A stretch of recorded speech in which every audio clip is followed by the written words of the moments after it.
I'm Stella, 22 years old, and last week I boarded a one-way flight to Germany to start a life my family knew nothing about until the very last moment. 3 weeks before that flight, I walked across my college graduation stage completely alone.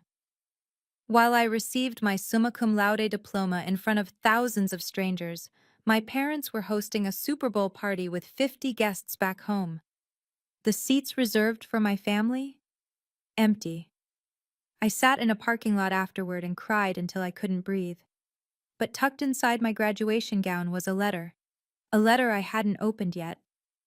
That letter changed everything.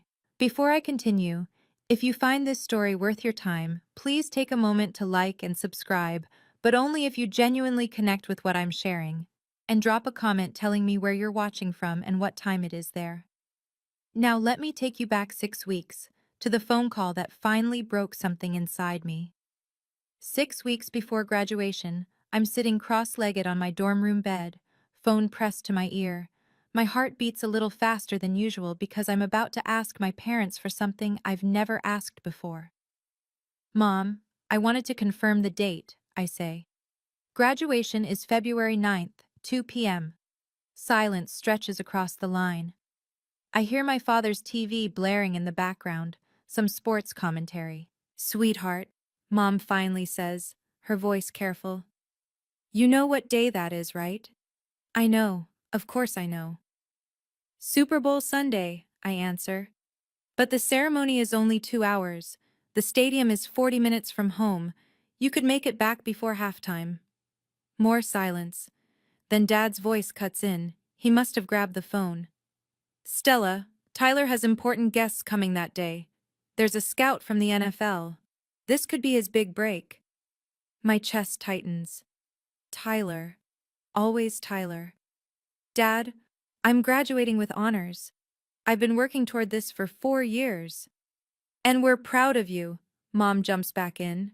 Her tone the practiced sweetness I've heard 1,000 times. But honey, graduations happen every year. Super Bowl only comes once. I want to scream.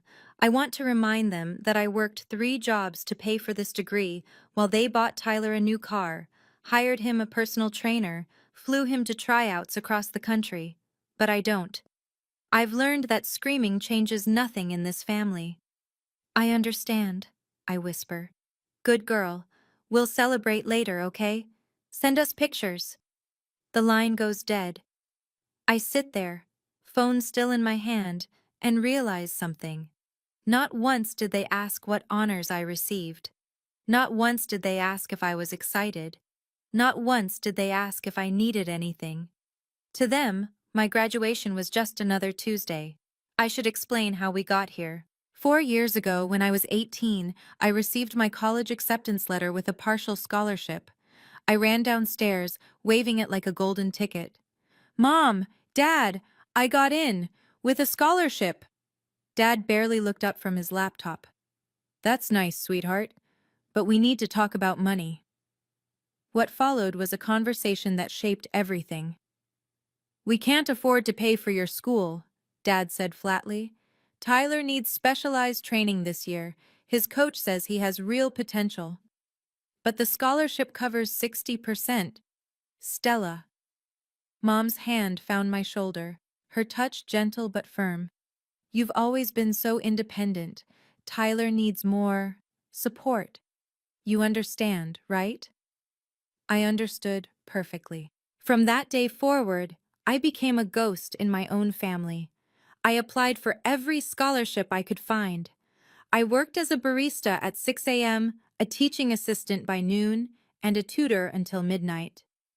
I ate instant ramen 5 days a week to save money. My GPA climbed to 3.9, while my bank account hovered near zero. Meanwhile, Tyler got a brand new Mustang for his 19th birthday. For driving to practice, Mom explained. Tyler got a personal nutritionist. Athletes need proper fuel, Dad insisted. Tyler flew first class to training camps across the country. Investments in his future, they called it. In 4 years of college, I went home exactly 6 times. Each visit felt the same. Help Mom cook for Tyler's friends, hear about Tyler's games, watch Tyler open gifts while I sat in the corner. Not once did anyone ask about my research paper on social inequality. Not once did anyone ask about my dean's list placement. But there was one person who noticed, a professor who would change my life. I just didn't know it yet. The night after that phone call, I dial a different number, the one person who never made me feel invisible. Grandma Grace? Stella, my darling. Her voice wraps around me like a warm blanket. At 80 years old, my grandmother still sounds sharper than most people half her age. 30 years of teaching high school English will do that to you. I heard about your parents, she says before I can explain. Your mother called me, tried to justify it. And? And I told her she was making a terrible mistake. Grandma Grace never minces words. But you know your mother. She thinks the sun rises and sets on that football. I laugh despite myself. It's a bitter sound. Grandma, I don't know if I can do this alone. You're not alone. Her voice turns fierce. I'll be there, Stella. Even if I have to crawl, I'll be in that audience. My throat tightens. Grandma Grace lives 2 hours away. Her knees are bad. Her heart isn't what it used to be, and yet she's willing to make the drive that my parents won't. You don't have to. Hush. This is non-negotiable. She pauses. Now tell me the truth. Is there something else going on? You sound different, like you're carrying a secret. I freeze. How does she always know? It's nothing, Grandma. Just nervous about after graduation. Mm-hmm. She doesn't sound convinced. Well, whatever it is, you can tell me when you're ready.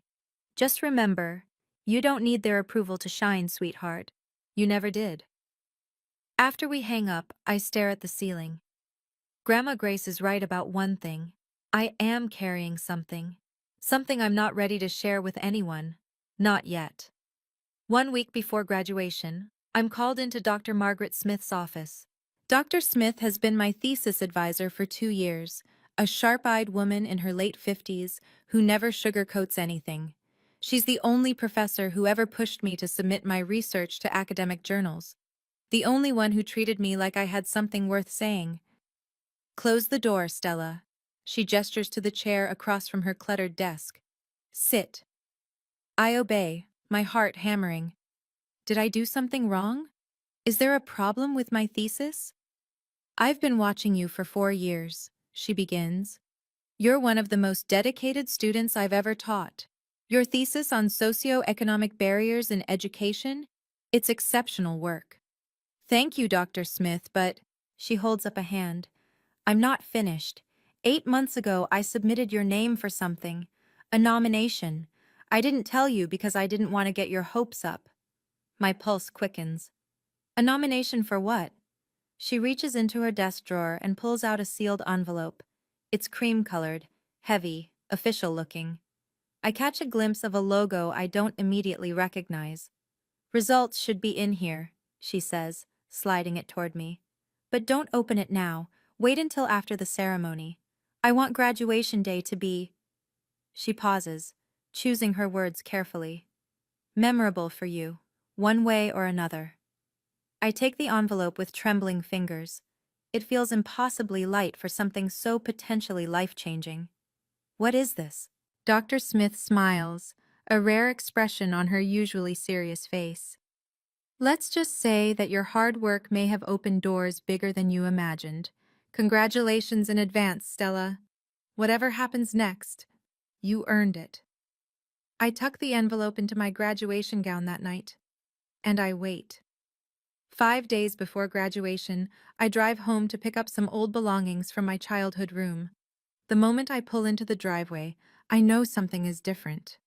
There's a massive banner stretched across the garage door. Tyler's future NFL star party, Super Bowl Sunday. I sit in my car for a full minute, just staring at it. Inside, the house buzzes with activity. Mom is on the phone ordering catering. Dad is setting up a second TV in the backyard. Tyler is lounging on the couch, scrolling through his phone like a king surveying his kingdom. Stella, Mom waves distractedly. I didn't know you were coming. Just grabbing some stuff. I keep my voice neutral. Big party? 50 guests, can you believe it? The Patterson Scout is bringing his whole family. This could be Tyler's moment. Tyler doesn't even look up. Hey, sis. I wander toward the kitchen, taking in the piles of decorations, football-shaped plates, team banners, a massive sheet cake being designed with Tyler's face on it. Do you need help? I hear myself ask. It's pathetic, really, this desperate attempt to be included. Mom waves me off. No, no, you should head back to school. Don't you have that ceremony thing soon? That ceremony thing. 4 years of my life reduced to 3 dismissive words. It's Sunday, Mom. 2 p.m., same day as your party. Right, right. She's already turning back to her phone. Oh, what day did you say again?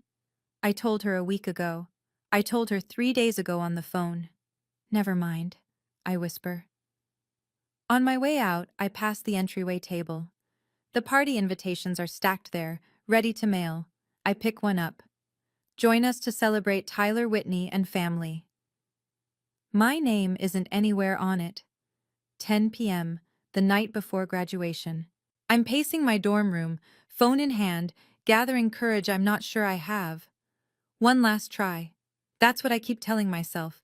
One last chance for them to show up. I dial home.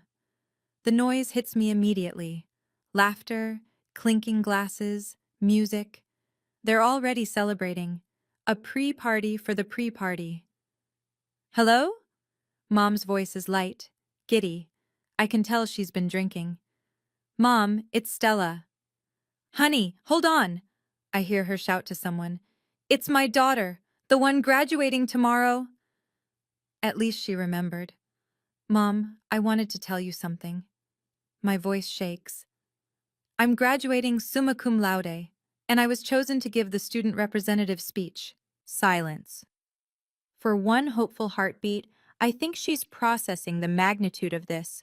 Student representative, out of 3,000 graduates. Oh, that's wonderful, sweetie. Hold on. Her voice goes distant. Richard, Tyler's scout just texted. He's bringing 3 extra people. Mom? She's back, distracted. Sorry, honey. What were you saying? Something about a speech? I was selected to speak at graduation, as the student representative. That's nice, sweetheart. Listen, I need to call the caterer. Mom, please, this is important to me. Dad's voice booms in the background. Who's on the phone? Tell them to call back, we're busy. Stella, honey, I'll call you back tomorrow, okay? Love you. Beep, beep, beep. She hung up. I sit on the edge of my bed, staring at the graduation gown hanging on my closet door. Dr. Smith's envelope is tucked in the inside pocket. I haven't opened it. Somehow it feels like the only thing in my life right now that might still hold possibility. Tomorrow I walk alone. But maybe I'll walk toward something bigger than they could ever imagine. Super Bowl Sunday. 6 a.m. I wake before my alarm, staring at the pale winter light creeping through my dorm window. Today should feel momentous, the culmination of 4 years of sacrifice, sleepless nights, and silent tears. Instead, it feels hollow. I shower. I style my hair carefully. I put on the dress I bought at a thrift store for $12, navy blue, simple, the nicest thing I own.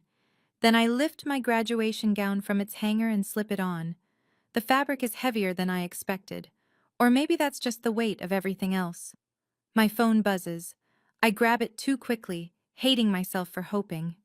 Tyler. Good luck today, sis. Sent at 2:47 a.m. He was probably drunk. Nothing from Mom, nothing from Dad. Then another buzz. Grandma Grace. On my way, my darling. Traffic is heavy, but I will be there. I'm so proud of you I could burst. I smile for the first time all morning. I press my hand against my gown, feeling the outline of Dr. Smith's envelope in the inside pocket. Still sealed, still waiting. Whatever's inside, good news or bad, I've decided it belongs to today.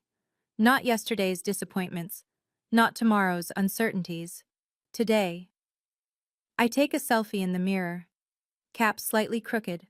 gown billowing, eyes red-rimmed but determined. I don't know who to send it to, so I just save it. The Uber arrives at 8. I grab my things, take one last look at my empty dorm room, and head out. Big day, huh? The driver asks cheerfully. Family meeting you there? I pause just a second too long. They're taking a different route. He doesn't push further. We drive in comfortable silence while I watch the world blur past, carrying me toward a ceremony where the only people who should care the most won't be watching. The stadium is a sea of chaos and joy. Everywhere I look, families cluster together, mothers adjusting their children's caps, fathers snapping photos, grandparents dabbing tears before the ceremony even starts. Balloons bob in the February wind. Homemade signs declare, "Congrats, Sarah," and "We're so proud of you, Marcus." I wade through this ocean of love, searching for Section C, Row 12. The family seating section has a small placard with my name, Stella Whitney, seats 4 to 7. 4 seats. I reserved 4 seats out of desperate hope. All 4 are empty. No, wait, not entirely. On seat 4, there's a familiar knitted scarf, faded purple wool, handmade with tiny mistakes in the stitching that Grandma Grace always laughed about. She was here. She reserved the seats. My phone vibrates. Grandma Grace, sweetheart, there's been a terrible accident on the highway. Ambulances everywhere. I'm stuck in traffic that isn't moving. I'm so sorry. I'm trying everything. Please don't wait for me. My fingers hover over the screen. I type back, "It's okay, Grandma. I love you. Don't stress." But it's not okay. I turn away from the empty seats and walk toward the graduate assembly area. Around me, classmates are hugging their families goodbye, promising to wave when their names are called. A girl next to me is crying happy tears as her mother pins a flower to her gown. I stand alone, hands clasped in front of me, watching. A man in the row behind the family section catches my eye. He's holding a sign for someone else, but he notices me staring at my empty seats. He gives me a small, sympathetic nod. A stranger's kindness. That's what I get today. The processional music begins. I straighten my shoulders, touch the envelope in my pocket one more time, and take my place in line. Time to walk alone. The ceremony opens with a swell of music, and 3,000 graduates begin the slow processional march into the stadium. I'm somewhere in the middle of the W surnames, shuffling forward with my peers, while flashbulbs pop from the stands like fireflies. The announcer's voice booms through the speakers, welcoming families, acknowledging distinguished guests, celebrating 4 years of hard work. I keep my eyes forward. Don't look at the family section, don't count the empty seats. But I can't help it. As we settle into our rows, I glance toward Section C, 4 empty seats. Grandma's scarf still draped across one, a lonely splash of purple in a sea of cheering families. My phone buzzes against my thigh. I shouldn't check it. We were told to silence our devices, but I can't resist. It's an Instagram notification. Tyler posted a new story. Against my better judgment, I tap it open. The video fills my screen. My parents' backyard transformed into a Super Bowl paradise, streamers in team colors, a massive grill sizzling with burgers, Dad standing at the center, beer in hand, grinning at the camera. "Pre-game party is lit," Tyler's voice narrates. "Let's go Chiefs! Best Super Bowl party in Texas right here." In the background, I see Mom laughing with a group of women. She's wearing a team jersey and holding a plate of wings. She looks happier than I've seen her in years. I close Instagram. My hands are shaking. The girl next to me notices. "You okay?" "Fine," I force a smile. "Just nervous about my speech." "Oh my God, you're the student rep? That's amazing. Where's your family sitting? I'll wave to them for you." I don't answer. I just point vaguely toward Section C and pray she doesn't look too closely. The chancellor takes the podium. The ceremony officially begins. "Please welcome our student representative, Stella Whitney." Applause ripples through the stadium. I stand on legs that feel like jelly, smooth down my gown, and begin the longest walk of my life. The podium looms ahead, massive and intimidating. 3,000 graduates, 10,000 audience members, and somewhere in Section C, 4 empty seats. I grip the edges of the podium, adjust the microphone, and look out at the sea of faces. For a moment, I can't speak. The words I'd prepared dissolve in my throat. Then I see her. Grandma Grace, white-haired and winded, sliding into seat 4. She made it. She actually made it. She gives me a thumbs up, tears streaming down her face. I find my voice. 4 years ago, I arrived on this campus with 2 suitcases and $17 in my checking account. My voice echoes through the speakers. I didn't have a backup plan. I didn't have a safety net. What I had was determination and the belief that hard work would speak louder than circumstances. The crowd is silent, attentive. Today, I want to speak to every student who worked a midnight shift before an 8 a.m. exam, to everyone who chose textbooks over groceries, to every person sitting in these seats who had no one in the audience cheering their name. My eyes find Grandma Grace. Just her. Just one person. Success isn't about being loved by everyone. Success is knowing your worth when no one's watching. We don't need permission to shine. We never did. I step back. For a heartbeat, nothing happens. Then the stadium erupts, a standing ovation, not from everyone, but from enough.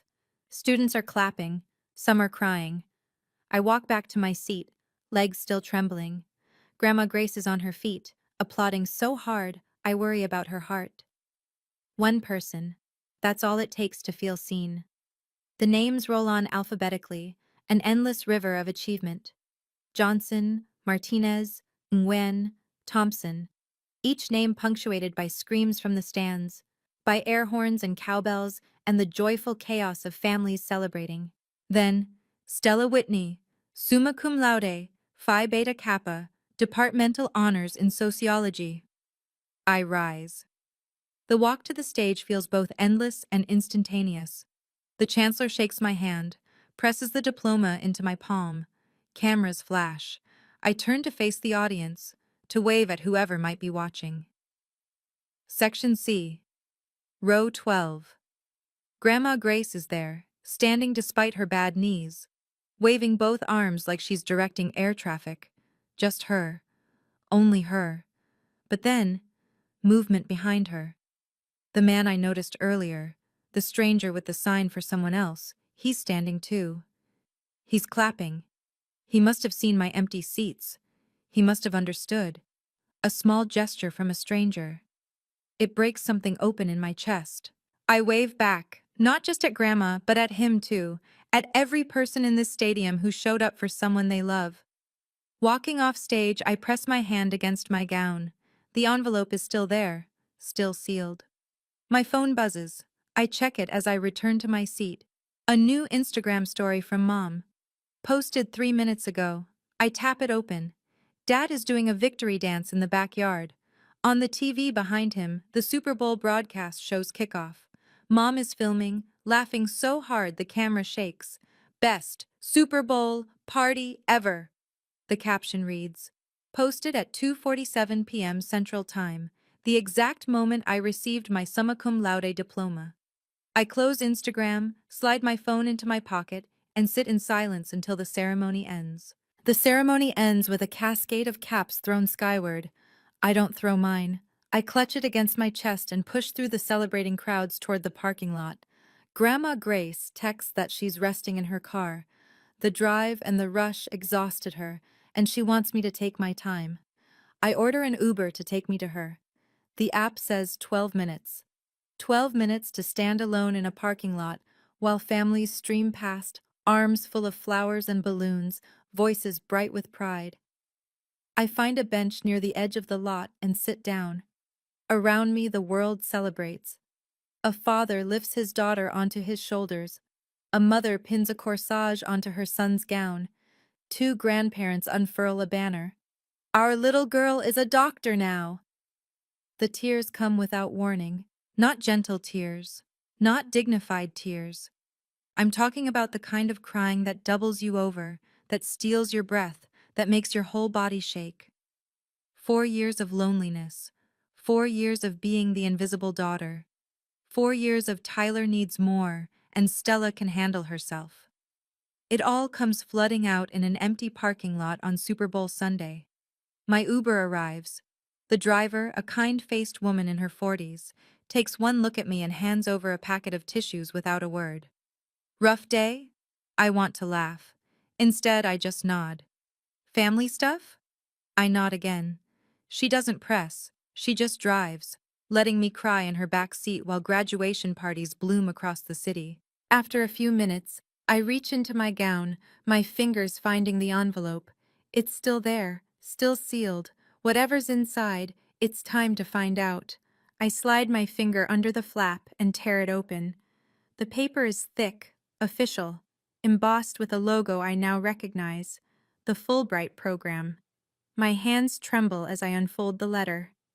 Dear Ms. Whitney, we are pleased to inform you that you have been selected as a Fulbright Scholar for the 2024 to 2025 academic year. Your research proposal on socioeconomic barriers in educational access has been chosen for funding at Heidelberg University, Germany. This award includes full tuition, a monthly living stipend, travel allowances, and a research assistant position at one of Europe's premier institutions. The total value of your scholarship exceeds $100,000. Congratulations!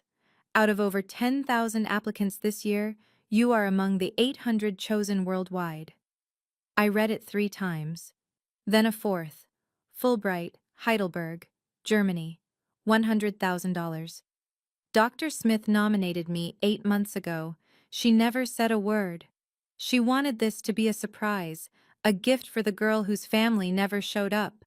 The Uber driver glances in her rearview mirror. Good news?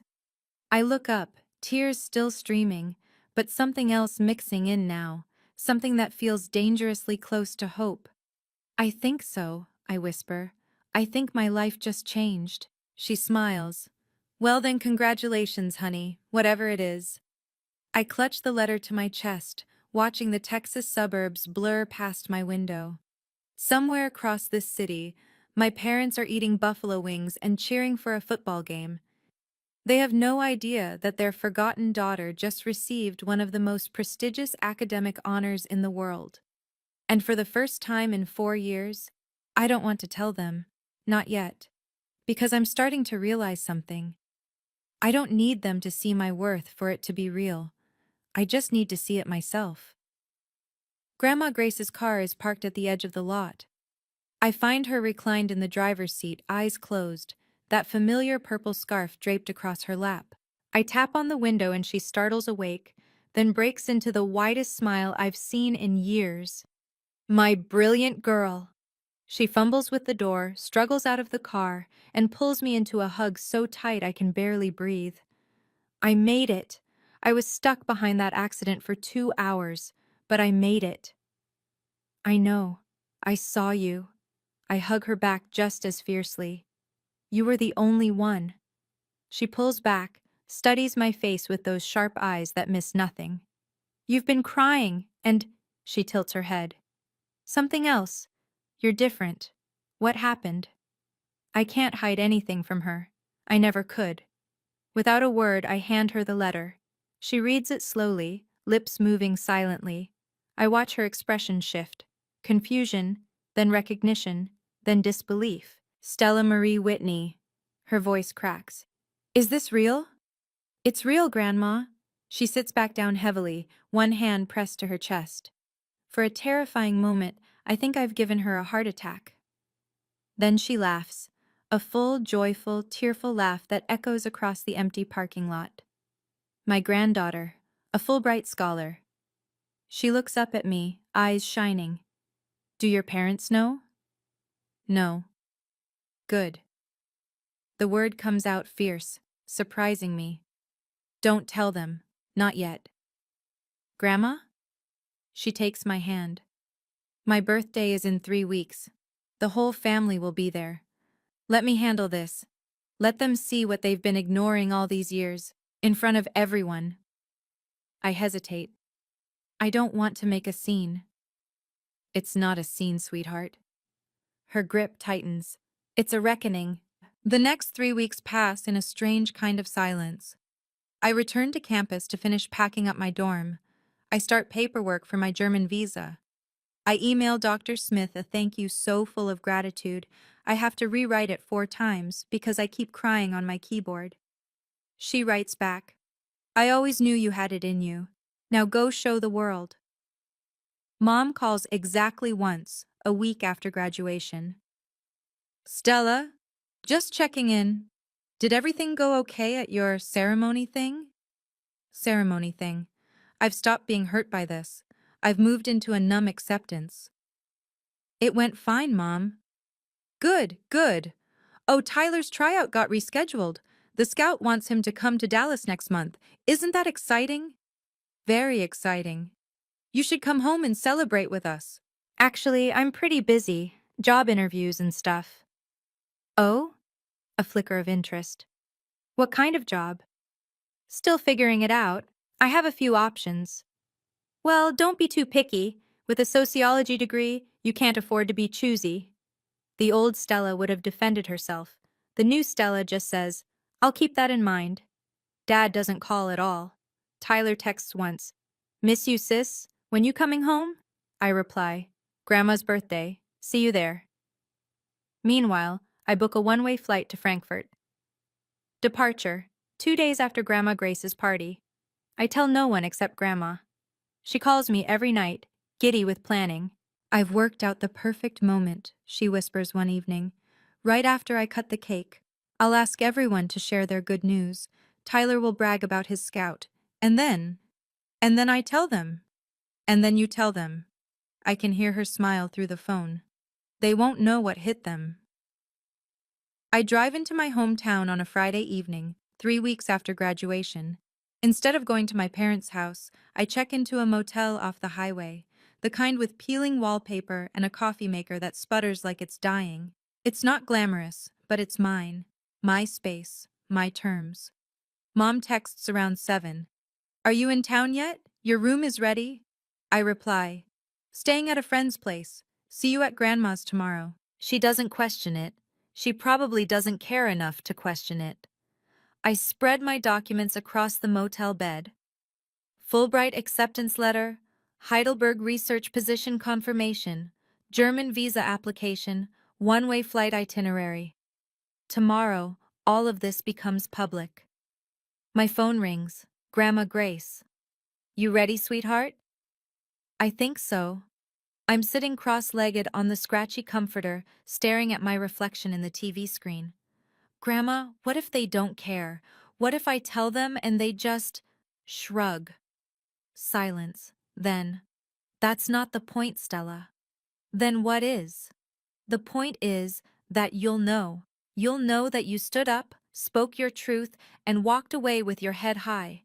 What they do after that is on them. She's right. I've spent 22 years waiting for my parents to see me. Tomorrow, I stop waiting. What time should I arrive? 2 o'clock. I'll make sure Tyler brags first. It'll make your moment land harder. I laugh despite my nerves. You're devious, Grandma. I'm 80 years old. I've earned the right to be devious. Her voice softens. Sleep well, my darling. Tomorrow is your day. After we hang up, I fold the letters carefully, slide them into my purse, and lie back on the bed. Tomorrow, I stop being invisible. Tomorrow, I say goodbye. Now, I want to pause here for just a moment. Because things are about to get intense. I'm curious, what do you think my parents will do when they hear the news? Drop a 1 in the comments if you think they'll apologize. Drop a 2 if you think they'll get angry. And hey, if you've been writing this story with me from the beginning, hit that subscribe button.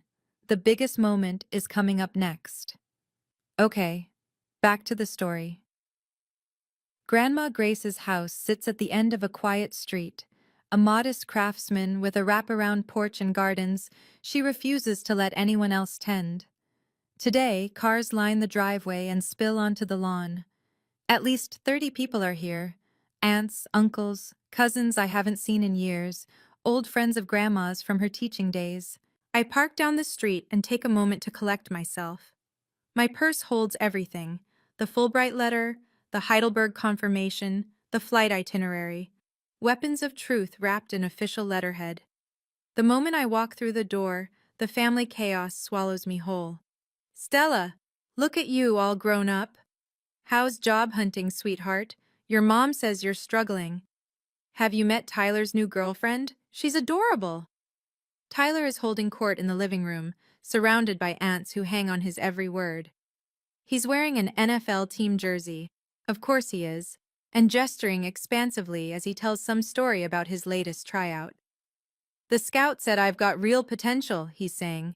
Could be looking at a practice squad spot by next season. Dad stands behind him, chest puffed with pride. That's my boy. Future star right there.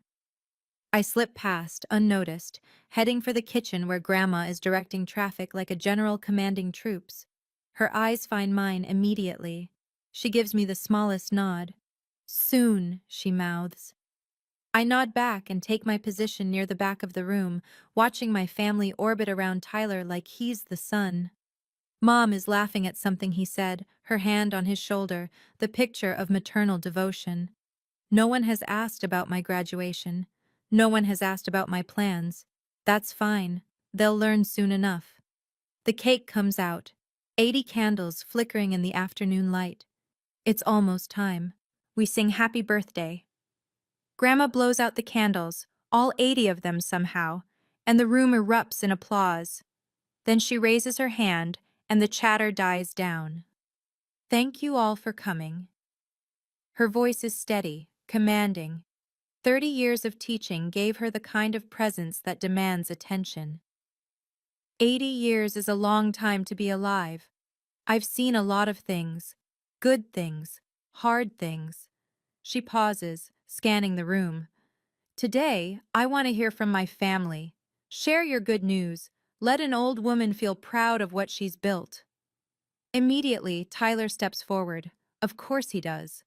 Well, Grandma, since you asked, he grins, all confidence and charm. I just had my best tryout yet. Coach said I could be looking at a practice squad contract by fall. Dad whoops. Mom clutches her hands together. The relatives applaud politely. Grandma nods. That's lovely, Tyler. Hard work pays off. She looks around the room again, her gaze landing on an aunt who just got promoted, a cousin who's expecting twins. Each person shares their news, basking in the glow of family approval. Then Grandma's eyes find mine. Stella. Her voice cuts through the murmur of conversation. My oldest grandchild, you just graduated from college.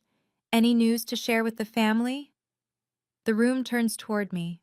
I feel their eyes, some curious, some indifferent, some already dismissing whatever I might say. Mom leans over to Aunt Carol. She's still looking for work. You know how it is with those liberal arts degrees. I hear her. I pretend I don't. Grandma raises her hand again. Let Stella speak for herself, Donna. Her voice has an edge I've never heard before. Go on, sweetheart. Tell them. I reach into my purse and pull out the letter. I step forward, the letter steady in my hands. I do have news. My voice doesn't shake. I'm surprised by that. I wanted to share it with the whole family. I unfold the paper, hold it up where everyone can see the official Fulbright letterhead. 3 weeks ago on graduation day, I received this letter. I've been selected as a Fulbright scholar. Full funding to conduct research at Heidelberg University in Germany for 2 years. Silence. Complete, absolute silence. Then Aunt Carol speaks first. Wait, Fulbright? The international scholarship? The one that's impossible to get? One of 800 chosen worldwide, I confirm.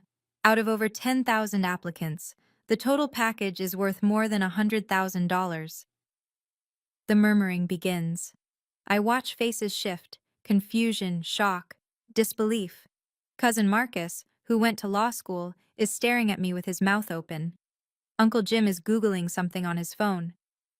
Holy shit, he mutters. Fulbright scholars include Nobel Prize winners, Rhodes scholars. It says here the acceptance rate is like 8%. Mom's face has gone pale. Dad looks like he's been slapped. Grandma Grace is beaming. My brilliant granddaughter, tell them when you received this news, Stella. I look directly at my parents. I received this letter on graduation day, the same day you hosted a Super Bowl party instead of watching me receive my summa cum laude diploma. The same day I gave the student representative speech to 3,000 people, alone. The silence that follows is different, heavier. The relatives are looking at my parents now, their expressions shifting from admiration for me to something else entirely. Mom opens her mouth to speak. I continue before she can. I didn't tell you because I wanted you to hear it like this, in front of everyone, so you'd finally understand. Dad finds his voice first. Stella, why didn't you tell us sooner? We would have. Would have what? My voice stays calm. Changed your Super Bowl plans? Come to my graduation? I called you the night before. I told you I was giving a speech. Mom hung up. Mom's eyes are wet. That's not. We were busy. The scout was. The scout. I nod slowly. Tyler's scout. Always Tyler's scout. Uncle Jim shifts uncomfortably. Hold on. You two didn't go to her graduation? It was Super Bowl Sunday, Dad protests, but his voice has lost its authority. We had 50 guests. We couldn't just cancel. Cancel? Aunt Carol cuts in. Richard, she graduated summa cum laude. She won a Fulbright. My kids would kill for those achievements. The room is turning. I can feel it, the tide of opinion shifting away from my parents toward me. 30 pairs of eyes now see what I've always seen. Grandma Grace stands up slowly, her presence silencing the growing murmurs. I'm 80 years old.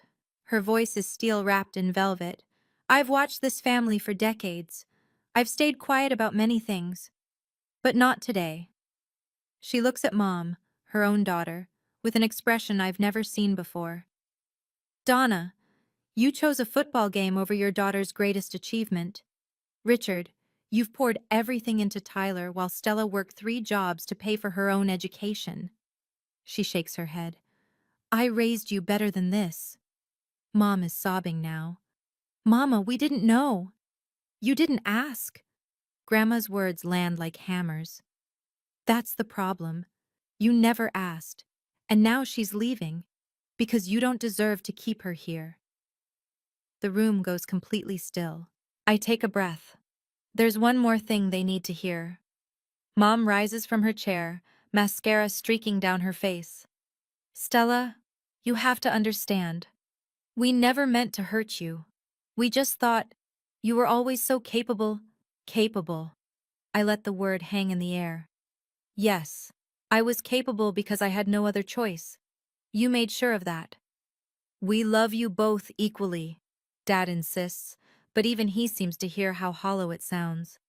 Tyler just needed more support. Did he? I tilt my head. Let me remind you of something, Dad. In 4 years of college, you bought Tyler a car, paid for a personal trainer, flew him first class to tryouts. You know what you gave me? A phone call once a month, if I was lucky, asking when I'd get a real job. Aunt Carol is whispering to Uncle Jim. Cousin Marcus won't meet my parents' eyes. You never asked my GPA. I'm not shouting, I don't need to. You never asked about my thesis. You didn't know I was nominated for Fulbright because you never asked about my life at all. Dad stands. Now wait just a minute. Richard. Grandma's voice cuts through. Sit down. Let her finish. He sits. I've never seen my father take orders from anyone, but right now, in front of everyone he's ever tried to impress, he has no choice. Mom tries a different approach. Stella, we can fix this. We can do better. You don't have to go to Germany. Stay here. Let us make it up to you. That's not how this works, Mom. I keep my voice gentle but firm. I'm not punishing you. I'm making a choice. For the first time in my life, I'm choosing myself. The words settle over the room like a verdict. Mom collapses back into her chair, shoulders shaking. Wait. Tyler's voice cuts through the tension. Everyone turns to look at him. The golden child, the favorite son. He's standing now, his face pale beneath his athletic tan. For once, he doesn't look confident. He looks lost. Stella. He takes a step toward me. I didn't know. I swear I didn't know it was this bad. I know you didn't, Tyler. But I should have. He runs a hand through his hair, agitated. I should have asked. I should have noticed. I was so caught up in my own stuff that I assumed you were fine, that you didn't need anything. Because that's what they told you, I say quietly. That's what they told everyone. He turns to our parents, and for the first time in my memory, there's anger in his voice. Is this true? Did you really skip her graduation? While I was in the backyard playing beer pong? Mom doesn't answer. Dad stares at the floor. Jesus, Tyler laughs, but it's not funny. I've been walking around thinking I was the big success story. Practice squad potential. He gestures at me. She won a Fulbright, out of 10,000 people. And we were grilling burgers. Tyler, honey, it's complicated, Mom starts. No, it's not. He shakes his head. It's really not complicated at all. We dropped the ball. All of us. He looks at me. Sis, I'm sorry. I'm not apologizing for Mom and Dad. They need to do that themselves. But I'm sorry I never paid attention. I want to be angry at him. Part of me still is. But there's genuine regret in his eyes, and I recognize it for what it is, the first crack in the wall. Thank you, Tyler, I say. That means something. It doesn't fix everything, but it's a start. I reach into my purse one more time. There's one more thing. I pull out the printed flight itinerary. I bought my ticket to Germany 3 weeks ago. One way. I leave in 2 days. Mom's head snaps up. 2 days? Stella, that's too soon. We haven't even had time to... Time to what, Mom? I keep my voice level. Talk? You've had 22 years to talk to me. You chose not to. Dad stands again, this time with something desperate in his face. I won't allow this. You can't just leave the country without... Without what, Dad? Your permission? I almost laugh. I'm 22. I have a fully funded scholarship to one of the best universities in Europe. I don't need your permission for anything. But you can't... He stops. Realizes he has nothing to leverage. No money I need. No support I can't live without. I've built my entire life independent of them, and they're only just now realizing what that means. Grandma Grace rises from her chair, crosses the room, and takes my hand. This party was supposed to be about me. She looks around at the silent guests. But I want everyone to know. This moment, right here, is the best gift I've ever received. Watching my granddaughter stand up for herself. She turns to Mom, her own daughter, with tears in her eyes. Donna, I love you. But you've made mistakes. Big ones. Now you have a choice. Spend the next 2 days making excuses, or spend them trying to repair what's left. Mom is crying too hard to speak. I squeeze Grandma's hand and look out at the room. At the relatives, the friends, the witnesses to this reckoning. I'm not abandoning this family, I say clearly. I'm just choosing to go where I'm valued. Dad corners me by the kitchen doorway an hour later. The party has fractured into awkward clusters. Relatives making polite excuses to leave early. Grandma holding court with the few who stayed. Mom crying in the bathroom. Stella. His voice is low, intense. This is a mistake. Europe? What kind of career is that? What about health insurance? What about... I have a research stipend, full health coverage, and a 2-year contract. I tick them off on my fingers. My advisor has already connected me with academic networks across 3 continents. My career is more secure than Tyler's, if we're being honest. His jaw tightens. Don't compare yourself to your brother. Why not? You did. For 22 years. He flinches. I've never spoken to him like this. Neither of us knows quite what to do with it. If you do this, he says slowly, if you leave like this. Like what, Dad? With my head held high? With my achievements finally on the table? I mean, he struggles for words. If you leave angry, it'll damage this family. Is that what you want? I take a deep breath. This is the hardest part. Staying calm when every cell in my body wants to scream. I'm not angry, Dad. I'm done. There's a difference. Done? Done waiting for you to see me. Done hoping you'll change. Done making myself smaller so Tyler can feel bigger. I meet his eyes. I wish you well. I really do. But I can't keep putting my life on hold for a family that never made room for me. He opens his mouth to respond. Mouth too. I walk past him, through the kitchen, out the back door into Grandma's garden. The azaleas are blooming. The sun is setting. Somewhere inside, I hear my mother sobbing. I feel strangely at peace. Grandma finds me in the garden as the last guests filter out. She settles onto the bench beside me with a small grunt. Her knees aren't what they used to be. For a long moment, we sit in silence, watching fireflies begin their evening dance. How do you feel? She finally asks. Lighter. I'm surprised to realize it's true. Like I've been carrying a weight I didn't know I had. She nods. I've been carrying one too, the weight of staying silent. She reaches over and takes my hand. I should have said something years ago. I watched them neglect you, and I made excuses. They mean well. Tyler just needs extra attention. I was wrong. Grandma, let me finish. Her grip tightens. What you did today took more courage than I've shown in decades. Standing in front of everyone, speaking your truth, that took guts. I learned it from you. She laughs, a watery sound. Flattery will get you everywhere, young lady. The back door opens. Mom stands there, red-eyed, hesitant. She takes a single step toward us, then stops. Grandma looks at her daughter with an expression I can't quite read. Donna, come here. Mom approaches like a child expecting punishment. She stops a few feet away, unable to meet my eyes. Mama, she whispers, I don't know how to fix this. You start by admitting what you did wrong. Grandma's voice is firm, but not unkind. Not to me. To her. Mom finally looks at me. I see something I've never seen before in her face. Genuine shame. Stella, I'm so sorry. It's not enough. Not yet. Maybe not ever. But it's a beginning. Thank you for saying that, Mom. I keep my voice steady. I need time. A lot of time. She nods, crying fresh tears. Time. That's all I can offer right now. 2 days later, I stand at the international departures gate with one suitcase and a carry-on. My phone has been buzzing non-stop since the party. 47 missed calls from Mom, 12 from Dad, 8 texts from Tyler, ranging from, please call me, to, I understand if you need space, to a simple heart emoji.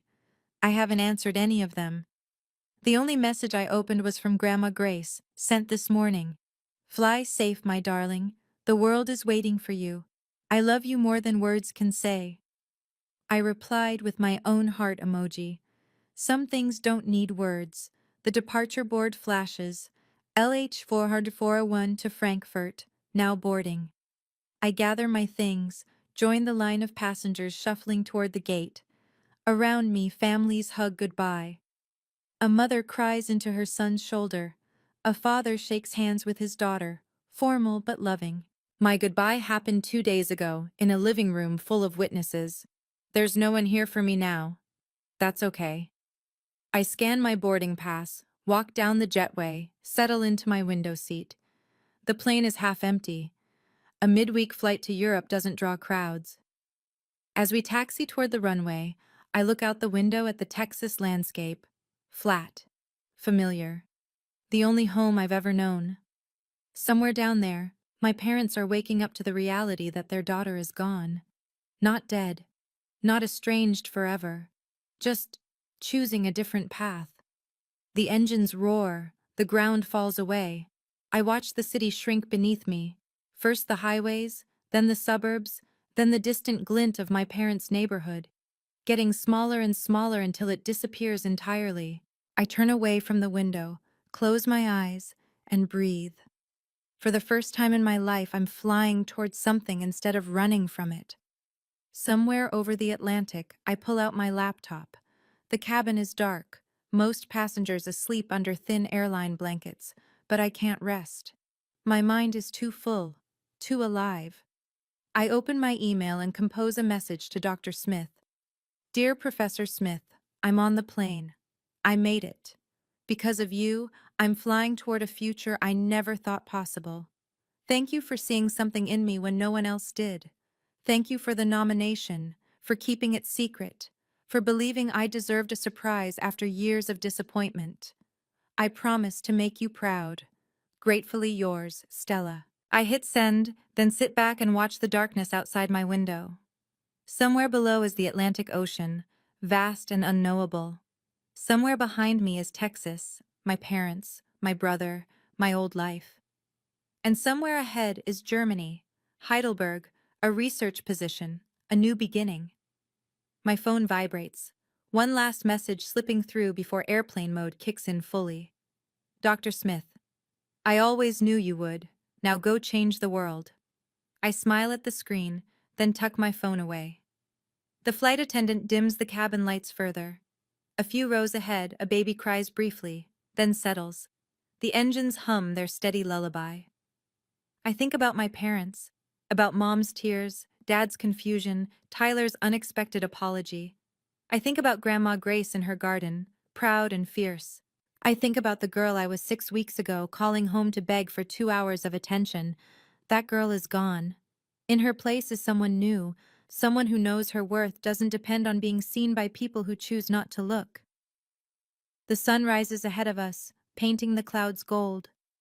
I watch it come, and I let myself hope. If you've ever felt invisible in your own family, if you've ever been the one working 3 jobs while someone else got handed everything, I want you to know you're not alone. Drop a heart emoji in the comments. Let me know you're out there. And if this story hit close to home, share it with someone who needs to hear it. Sometimes one story can change how we see ourselves. Now, let me tell you what happened next. 6 months later, I'm sitting in my tiny apartment in Heidelberg, papers spread across my desk, the German winter pressing against my window. My research is going well, better than well. Last week, my advisor called my preliminary findings exceptional. My phone buzzes, a video call request from Mom. For weeks after I left, I didn't answer her calls.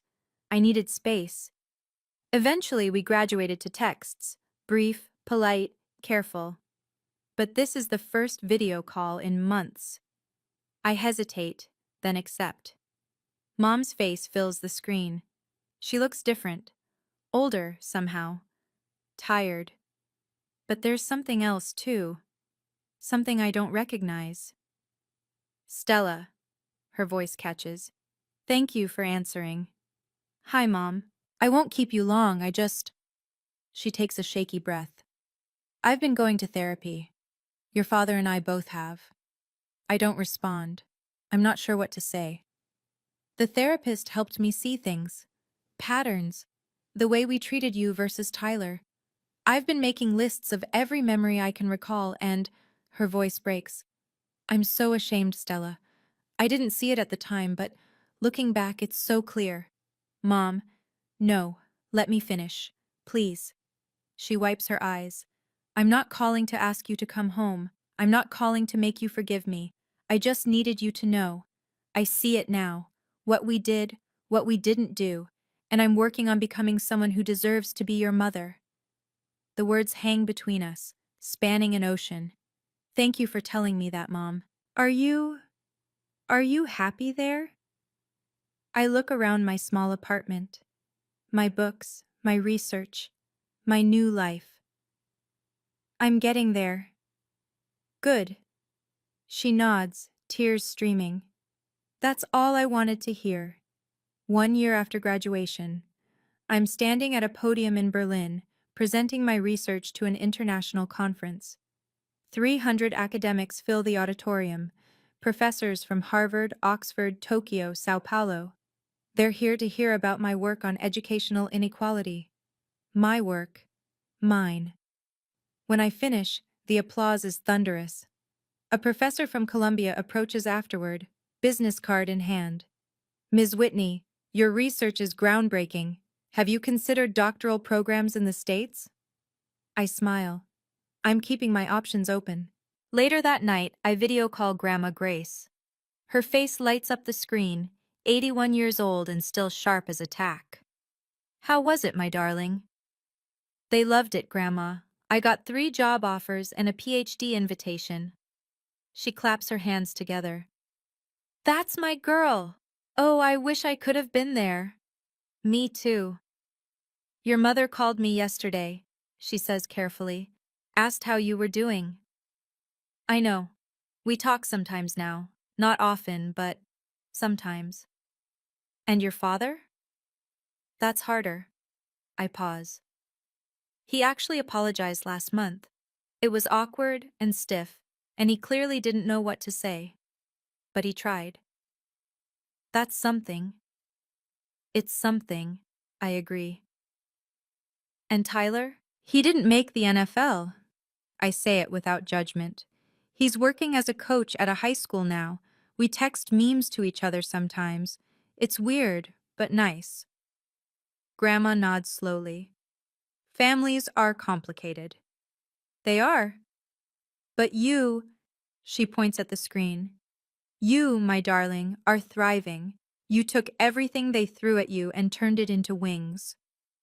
I smile, tears pricking my eyes.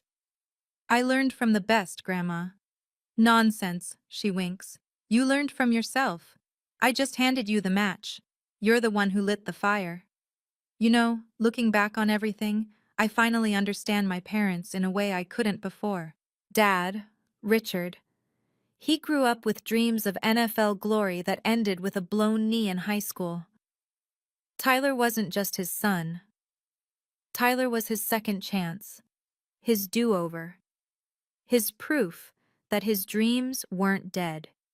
He poured everything into that because he couldn't face the alternative, that sometimes dreams just die. Mom, Donna, grew up poor, like government cheese poor. Every decision she made was filtered through one question: will this keep us financially safe? Tyler represented security, a future NFL salary, a ticket out of the fear she'd carried since childhood. Neither of them meant to hurt me. They just didn't see me. Because seeing me would have meant questioning everything they believed about success and safety. And me? My weakness was obvious. I wanted their approval so badly that I kept showing up to a table where there was never a seat for me. I made myself smaller, quieter, easier to ignore, hoping that someday they'd notice. They didn't. Not until I stopped hoping. Here's what I've learned. You cannot wait for people to see your worth. You have to see it yourself.